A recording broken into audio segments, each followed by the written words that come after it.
जी हरिवंश। गुरुदेव भगवान, आपके श्रीमुख से सुना है कि शरणागत को श्री जी का चिंतन करना चाहिए, ना कि चिंता करनी चाहिए। गुरुदेव भगवान, इस शरीर के बच्चे नव किशोर अवस्था की तरफ जा रहे हैं, न चाहते हुए भी उनकी चिंता हो जाती है महाराज जी। ऐसे में शरणागति कैसे सुदृढ़ करें महाराज जी? चिंता हो जाना शरणागति में कलंक नहीं है। भगवान की सेवा मान करके हम वो कर रहे हैं ना। वो आपके पुत्र केवल निमित्त मात्र के हैं, तो भगवान के जन ना।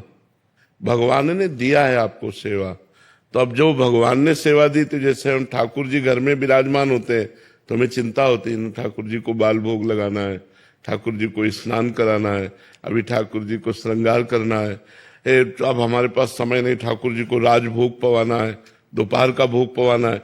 ऐसे हम बच्चों की सेवा करते हैं। उस शरणागति में कोई निंदनीय बात थोड़ी।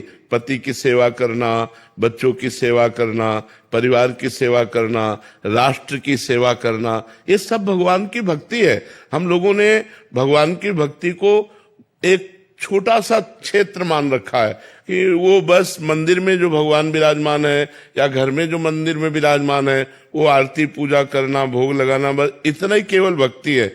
सही माने में पूछो तो वो भक्ति का एक अंग है, जो राष्ट्र सेवा में है, जो समाज सेवा में है, जो अपने कर्तव्यों का पालन करे, वो सब भक्ति है। भक्ति अगर वो कार्य भगवान के लिए किया जाए तो हमारा अंतःकरण जो है, देखो, क्रिया और उद्देश्य बहुत सूक्ष्म है, अध्यात्म तभी समझ पाओगे।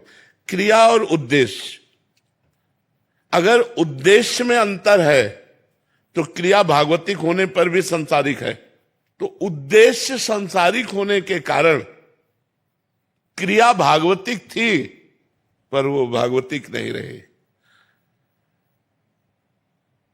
अब हम मेहनत कर रहे हैं, किसानी कर रहे हैं, व्यापार कर रहे हैं, क्रिया सांसारिक है।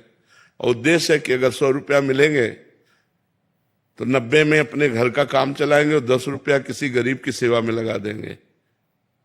वो भजन बन गया, वो भक्ति बन गई। क्रिया सांसारिक थी, उद्देश्य भागवतिक हुआ, बात बन गई। क्रिया भागवतिक है, उद्देश्य सांसारिक है, बात नहीं बनी। तो हमें देखना है कि संपूर्ण सृष्टि भगवान की है और जिसको जितनी सेवा मिली, देखो ये मेले है तो सैकड़ों आदमी उसकी सेवा में, सांसद है हजारों आदमी है, मुख्यमंत्री पूरा प्रदेश है, प्रधानमंत्री पूरा देश है। अब उसको इतनी बड़ी समाज की सेवा भगवान ने योग्यता दी, भगवान ने सेवा दी, तो वो भक्ति हो जाएगी यदि हम भगवान के सिद्धांत के अनुसार भगवान की पूजा मानते हुए करें। तो हमको सेवा दी 4 परिवार वाले। तो हमको ये नहीं मानना कि अब हमें बच्चे के वस्त्र की चिंता है, बच्चे के चरित्र की चिंता है, बच्चे के लिए पढ़ाई की चिंता है, तो वो हमारी भक्ति में बात नहीं। वो अभी हमारी भक्ति है क्योंकि भगवान ने हमको सेवा